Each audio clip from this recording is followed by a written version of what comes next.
आलस तब होता है जब आपका कुछ काम करने का मन नहीं होता। यह वैसा ही है जैसे आपके पास होमवर्क है लेकिन आप टीवी देखना पसंद करते हैं। हम सभी कभी न कभी आलस महसूस करते हैं, लेकिन जब यह बहुत ज्यादा होने लगे तो यह हमारे मेंटल हेल्थ पर असर डाल सकता है। आइए देखें कि आलस क्या है और यह हमारे दिमाग को कैसे खराब कर सकता है। आज हम बात करने वाले हैं the psychology of laziness book के बारे में, जिसको लिखा है मोहम्मद शकील ने। सबसे पहले आइए समझें कि आलस का वास्तव में क्या मतलब है। आलस का मतलब सिर्फ थक जाना या आराम की ज़रूरत नहीं है। ये कुछ करने के लिए कोशिश न करने की इच्छा से ज़्यादा है। ये ऐसा है जैसे आपका ब्रेन कह रहा हो, नहीं मुझे ये काम नहीं करना है। कभी कभी ऐसा इसलिए होता है क्योंकि हम ऊब चुके होते हैं या हमें कुछ करने का कोई मतलब नहीं दिखता। ऐसा इसलिए होता है क्योंकि हम फेल होने से डरते हैं, इसलिए हम कोशिश ही नहीं करते हैं। अब आलस हमारे मेंटल हेल्थ को कैसे प्रभावित करता है? खैर, इसके बारे में सोचो। जब आप वह काम नहीं करते जो आपको करना चाहिए, जैसे होमवर्क या कामकाज, तो आप गिल्टी महसूस करने लगते हैं। आप जानते हैं कि आपको ये चीजें करनी चाहिए, लेकिन आप खुद से ये नहीं करवा पाते। ये गिल्टी फीलिंग बढ़ा सकता है और आपको अपने बारे में और भी बुरा महसूस करा सकता है। आप यह सोचना शुरू कर सकते हैं कि आप आलसी और बेकार हैं, जिससे कम सेल्फ रिस्पेक्ट और यहाँ तक कि डिप्रेशन भी हो सकता है। लेकिन आलस का मतलब सिर्फ काम न करने पर बुरा महसूस करना नहीं है। यह आपके रिश्तों के साथ खिलवाड़ भी कर सकता है। मान लीजिए, अगर आप हमेशा अपने दोस्तों के साथ घूमने या अपने परिवार की मदद करने में बहुत आलसी रहते हैं, उन्हें ऐसा लगने लग सकता है कि आपको उनकी परवाह नहीं है या आप विश्वास के लायक नहीं हैं। ये आपके रिश्तों में तनाव पैदा कर सकता है और आपको और भी अलग थलग और अकेलापन महसूस करा सकता है। अब आइए इस बारे में बात करें कि हम सबसे पहले आलसी क्यों महसूस करते हैं। इसमें कुछ साइकोलॉजिकल फैक्टर्स काम कर रहे हैं। A big one is inspiration। जब हम कुछ करने के लिए इंस्पायर नहीं होते हैं तो हम उसके लिए आलसी होने की ज़्यादा संभावना रखते हैं। शायद हमें ऐसा करने का कोई मतलब नहीं दिखता या हमें नहीं लगता कि हम इसमें अच्छे होंगे। किसी भी तरह हमारी इंस्पिरेशन की कमी आलस को जन्म दे सकती है। दूसरा फैक्टर है डर। कभी कभी हम कुछ करने से बहुत डरते हैं क्योंकि हम फेल होने या बेवकूफ़ दिखने से डरते हैं। इसलिए अपने डर का सामना करने के बजाय हम उस काम को पूरी तरह से करने से बचते हैं। फेलियर का यह डर हमें आलस के चक्र में फंसाए रख सकता है, जहां हम कभी भी जोखिम नहीं लेते हैं या नई चीज़ों की कोशिश नहीं करते हैं। अल्टीमेटली यह तब होता है जब हम किसी काम को आखिरी मिनट तक टाल देते हैं क्योंकि हम कुछ ज़्यादा मज़ेदार या आसान काम करना पसंद करते हैं। लेकिन फिर जब टाइम लिमिट नज़दीक आती है तो हम घबरा जाते हैं और इसे पूरा करने के लिए दौड़ पड़ते हैं। इससे बहुत ज़्यादा स्ट्रेस एंड एंग्जाइटी हो सकती है जो हमारे मेंटल हेल्थ पर बुरे इफ़ेक्ट डाल सकती है। तो हम आलस के बारे में क्या कर सकते हैं? खैर, पहला कदम यह पहचानना है कि हम कब आलसी हो रहे हैं और क्यों। शायद हमारे अंदर इंस्पिरेशन की कमी है या शायद हम फेल होने से डरते हैं।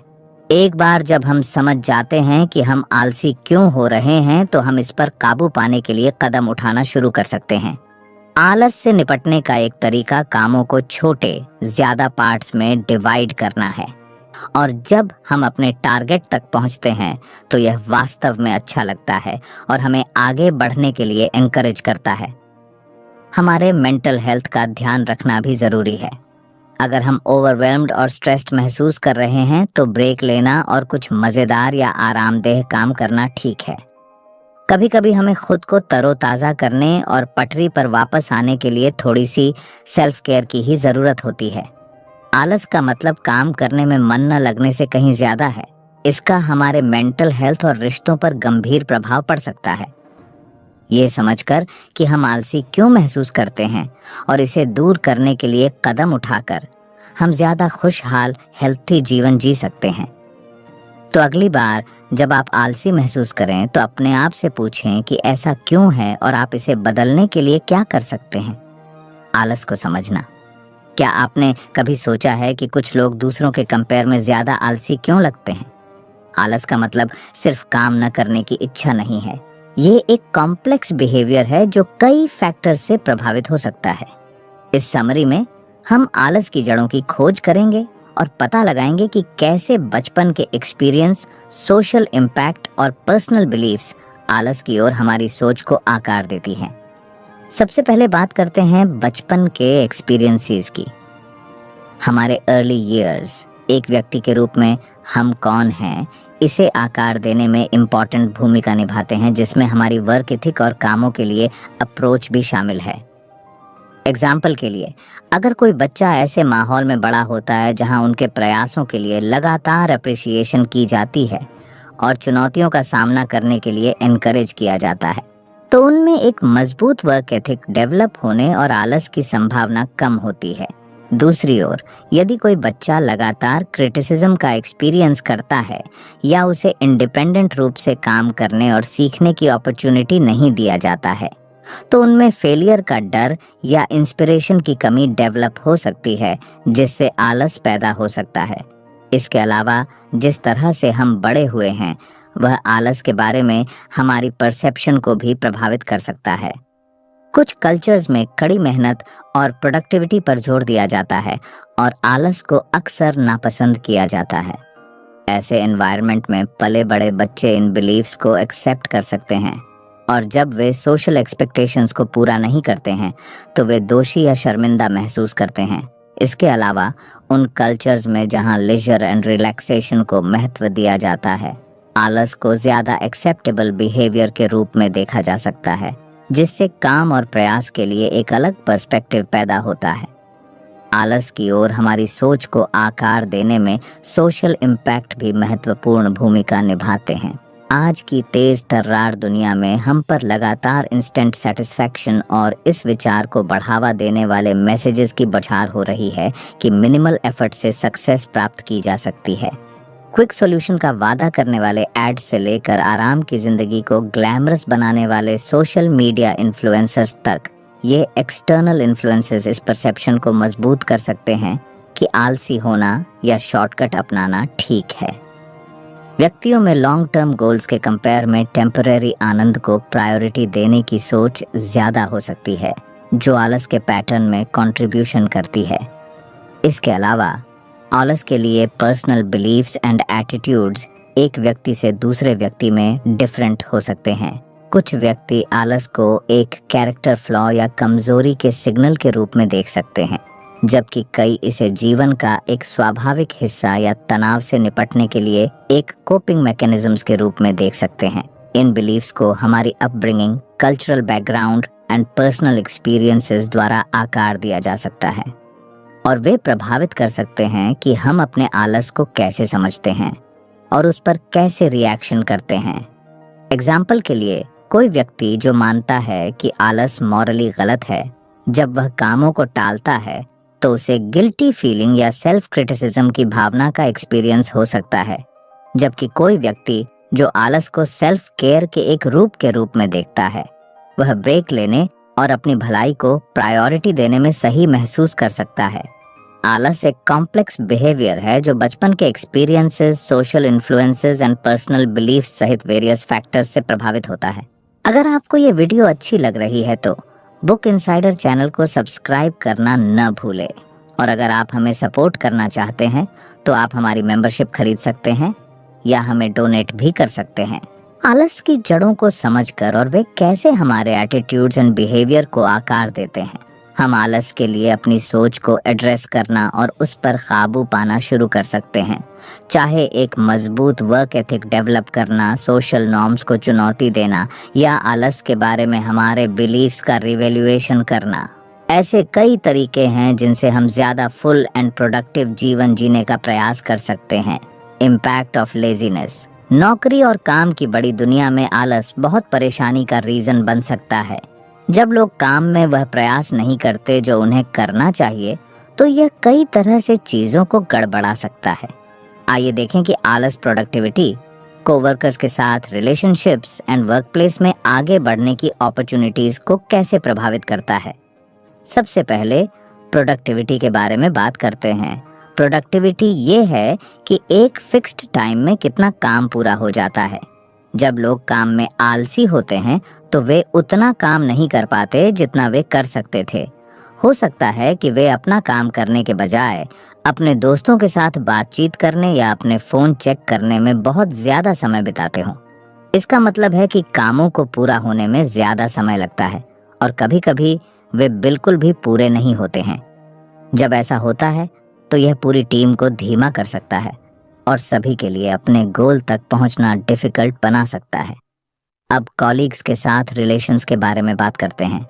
जब कोई व्यक्ति काम में आलसी होता है तो इससे उसके कॉलीग्स में स्ट्रेस एंड फ्रस्ट्रेशन पैदा हो सकती है। मान लीजिए कि आप हमेशा किसी ऐसे व्यक्ति के लिए काम कर रहे हैं जो अपना सही काम करने में बहुत आलसी है।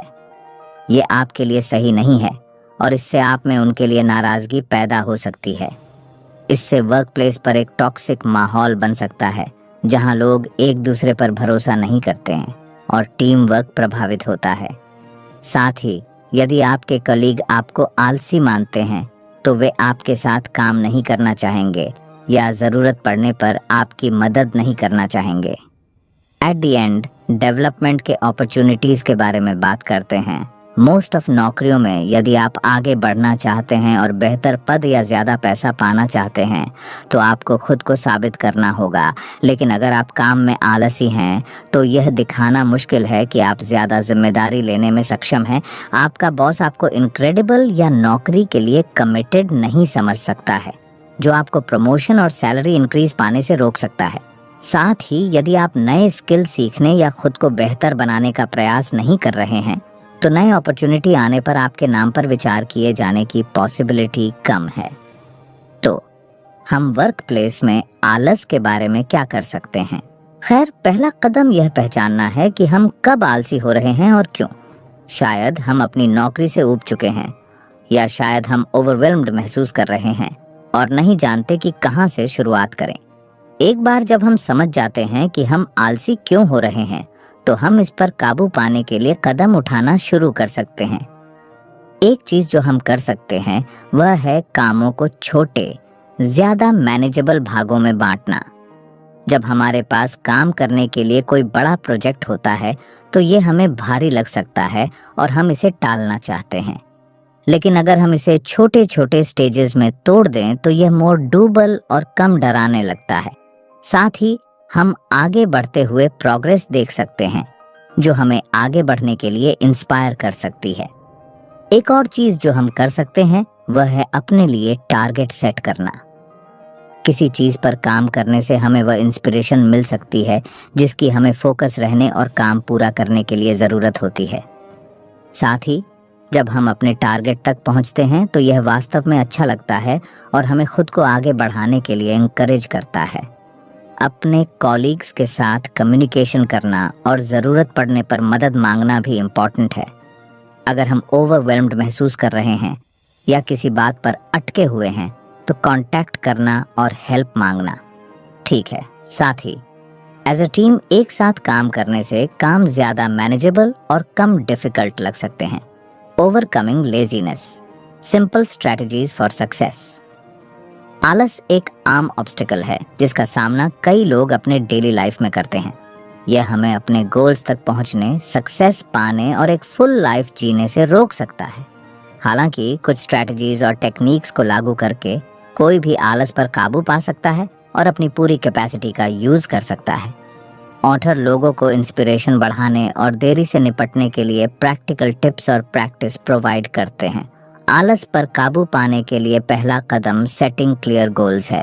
क्लियर ऑब्जेक्टिव्स के बिना इंस्पायर ना होना और देरी करना आसान है। स्पेसिफिक अचीवेबल गोल्स सेट करने से हमें काम करने के लिए कुछ मिलता है और हमें फोकस रहने में मदद मिलती है। एग्जाम्पल के लिए, यदि कोई स्टूडेंट स्कूल में अपने ग्रेड में सुधार करना चाहता है तो वह हर दिन एक फिक्स नंबर में घंटे स्टडी करने या अपने सभी होमवर्क असाइनमेंट को समय पर पूरा करने का टारगेट सेट कर सकता है। एक अदर इम्पॉर्टेंट स्ट्रेटजीज कामों को छोटे ज़्यादा मैनेजेबल स्टेप्स में डिवाइड करना है। बड़े काम भारी लग सकते हैं जिससे देरी हो सकती है। उन्हें छोटे छोटे स्टेजेस में तोड़ने से वे कम चैलेंजिंग और निपटने में आसान हो जाते हैं। एग्जाम्पल के लिए, अगर किसी स्टूडेंट को पूरा करने के लिए कोई बड़ा प्रोजेक्ट है तो वे इसे research, outline, writing and editing जैसे छोटे कामों में डिवाइड कर सकते हैं। इसके अलावा प्रोडक्टिविटी के लिए फेवरेबल एनवायरनमेंट बनाना आवश्यक है। इसका मतलब है डिस्ट्रैक्शंस को दूर करना और एक ऐसी जगह बनाना जहां हम अपने काम पर फोकस कर सकें। अपने फोन बंद करना, स्टडी के लिए एक शांत जगह ढूंढना और अपने वर्क एरिया को अरेंज करना, ये सभी प्रोडक्टिविटी बढ़ाने और आलस को कम करने में मदद कर सकते हैं। आलस पर काबू पाने में बाहरी फैक्टर्स के अलावा हमारी मेंटालिटी भी इम्पोर्टेंट भूमिका निभाती है। पॉजिटिव आउटलुक डेवलप करना और सक्सेसफुल होने की अपनी कैपेसिटी पर विश्वास करना महत्वपूर्ण है। नेगेटिव विचार जैसे मैं यह नहीं कर सकता या यह बहुत डिफिकल्ट है हमें रोक सकते हैं और आलस में कंट्रीब्यूशन कर सकते हैं। इसके बजाय हमें अपनी ताकत पर ध्यान देना चाहिए, अपनी सफलताओं का जश्न मनाना चाहिए और अपनी गलतियों से सीखना चाहिए। आलस पर काबू पाने की एक और इफेक्टिव टेक्निक्स अपने गोल्स की ओर प्रोग्रेस करने के लिए खुद को रिवॉर्डेड करना है। अवार्ड इंस्पिरेशन प्रोवाइड कर सकते हैं और पॉजिटिव बिहेवियर को स्ट्रॉन्ग कर सकते हैं। एग्जाम्पल के लिए, यदि कोई स्टूडेंट वीक के लिए अपना सारा होमवर्क पूरा कर लेता है तो वे खुद को मूवी नाइट या स्पेशल ट्रीट से रिवॉर्डेड कर सकते हैं। प्रोडक्टिविटी को पॉजिटिव एक्सपीरियंसेस के साथ जोड़कर हम अपने दिमाग को ज़्यादा इंस्पायर और कम आलसी होने के लिए ट्रेंड कर सकते हैं। इसके अलावा अच्छा टाइम मैनेजमेंट स्किल्स डेवलप करना महत्वपूर्ण है। टाल मटोल अक्सर खराब टाइम मैनेजमेंट के कारण पैदा होती है, इसलिए कामों को प्रायोरिटी देना और अपने समय को इफेक्टिवली मैनेज करना सीखना आलस से निपटने में मदद कर सकता है। डेली या वीकली स्केड्यूल बनाना, अपने लिए टाइम लिमिट सेट करना और कामों को छोटे छोटे समय में डिवाइड करना, ये सभी हमें ट्रैक पर बने रहने और देर से बचने में मदद कर सकते हैं। इसके अलावा जवाबदेही साझेदार ढूंढना एक पावरफुल मोटिवेटर हो सकता है। अपने लक्ष्यों को दोस्तों, परिवार के मेंबर्स या कंसल्टेंट्स के साथ साझा करने से हमें जवाबदेह बने रहने और रास्ते में इंसेंटिव प्रोवाइड करने में मदद मिल सकती है। यह जानकर कि कोई और हम पर भरोसा कर रहा है, हमें आलस पर काबू पाने और अपने गोल्स पर फोकस रखने के लिए एडिशनल इंसेंटिव्स मिल सकता है। लेजीनेस एंड मेंटल हेल्थ आलस एक भारी कंबल की तरह है जिसे हम बस अपने आप में लपेटना चाहते हैं, उन सभी चीज़ों को नज़रअंदाज करते हुए जिन्हें हमें करना चाहिए। इमेजिन कीजिए, आप सुबह उठते हैं और आप बिस्तर से बाहर नहीं निकलना चाहते। आपको सारा दिन पर्दे में रहने और कुछ भी न करने जैसा महसूस होता है। यह भावना हार्मलेस लग सकती है, लेकिन यह आपके दिमाग में चल रही किसी गहरी बात का संकेत हो सकती है। शकील इस बारे में बात करते हैं कि कैसे आलस डिप्रेशन एंड एंजाइटी जैसे मेंटल हेल्थ मुद्दों का सिम्टम्स हो सकता है। अब आप पूछते हैं, डिप्रेशन क्या है? खैर, यह हर समय उदास या निराश महसूस करने जैसा है, तब भी जब ऐसा होने का कोई वजह न हो। और चिंता, यह तब होता है जब आप चीज़ों के बारे में चिंतित या भयभीत महसूस करते हैं, भले ही वे अभी तक घटित न हुई हों। तो आलस इन सब में कैसे फिट बैठता है? इसे एक पहेली टुकड़े की तरह समझें। जब आप उदास या चिंतित महसूस करते हैं तो आप उन चीज़ों में रुचि खो सकते हैं जिनका आप आनंद लेते थे। आप हर समय थका हुआ महसूस कर सकते हैं, जैसे कि आप कुछ भी करने के लिए ऊर्जा नहीं जुटा पा रहे हैं। यहीं पर आलस आता है। ये सिर्फ आलसी होने के बारे में नहीं है, ये आपके ब्रेन के बारे में है जो आपको बताता है कि कुछ सही नहीं है। लेकिन बात यह है, आलस हमेशा मेंटल हेल्थ समस्याओं का सिग्नल नहीं होता है। कभी कभी हम थके हुए होते हैं या हमें आराम की ज़रूरत होती है, और यह ठीक है।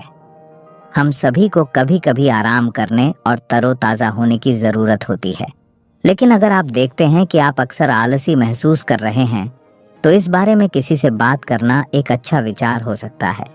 चाहे वह माता पिता हों, टीचर हों या कंसल्टेंट हों, ऐसे लोग हैं जो आपको यह पता लगाने में मदद कर सकते हैं कि क्या हो रहा है और आप कैसे बेहतर महसूस कर सकते हैं। शकील ने अपनी किताब में जिन इम्पॉर्टेंट चीज़ों के बारे में बात की है, उनमें से एक यह है कि आलस हमारे डेली लाइफ को कैसे प्रभावित कर सकता है। जब हम आलसी महसूस करते हैं तो हम अपना स्कूल का काम नहीं कर पाते हैं। हम खुद को अपने दोस्तों और परिवार से अलग कर सकते हैं, क्योंकि हमें किसी के आसपास रहने का मन नहीं करता। इससे हमें और भी बुरा महसूस हो सकता है, जिससे आलस और अकेलेपन का चक्र बन सकता है। लेकिन यहाँ अच्छी खबर है, कुछ चीज़ें हैं जो हम उस चक्र को तोड़ने के लिए कर सकते हैं। पहले कदमों में से एक ये पहचानना है कि आलस किसी बड़ी घटना का सिग्नल हो सकता है। एक बार जब हम इसे एक्सेप्ट कर लेते हैं तो हम इसे एड्रेस करने के लिए कदम उठाना शुरू कर सकते हैं। इसका मतलब ये हो सकता है कि हम किसी ऐसे व्यक्ति से बात करें जिस पर हमें भरोसा है, जैसे माता पिता या दोस्त। इसका मतलब किसी डॉक्टर या कंसल्टेंट से मदद मांगना हो सकता है जो हमारी भावनाओं पर काबू पाने में हमारी मदद कर सके। एक और चीज़ जो हम कर सकते हैं वह है अपना बेहतर ख्याल रखने की कोशिश करना। इसका मतलब है सफिशिएंट नींद लेना, हेल्थी भोजन खाना और रेगुलर एक्सरसाइज करना। ये सरल लग सकता है, लेकिन हमारे शरीर की देखभाल करने से हमारे मेंटल हेल्थ पर बड़ा प्रभाव पड़ सकता है। जब हम फिजिकली अच्छा महसूस करते हैं तो हम मेंटली भी अच्छा महसूस करने की ज्यादा संभावना रखते हैं। अंत में ऑथर ने हमें याद दिलाया कि मदद मांगना ठीक है, हमें अपने संघर्षों से अकेले नहीं गुजरना है। ऐसे लोग हैं जो हमारी परवाह करते हैं और हमें बेहतर महसूस करने में मदद करना चाहते हैं। चाहे वह कोई फ्रेंड्स हो, परिवार का कोई सदस्य हो या कोई प्रोफेशनल, हेल्प के लिए पहुंचना बहुत बड़ा अंतर ला सकता है। तो फ्रेंड्स, ये थी हमारी आज की बुक समरी। आपको कैसी लगी कमेंट करके ज़रूर बताएं। और धन्यवाद आपका समरी एंड तक सुनने के लिए।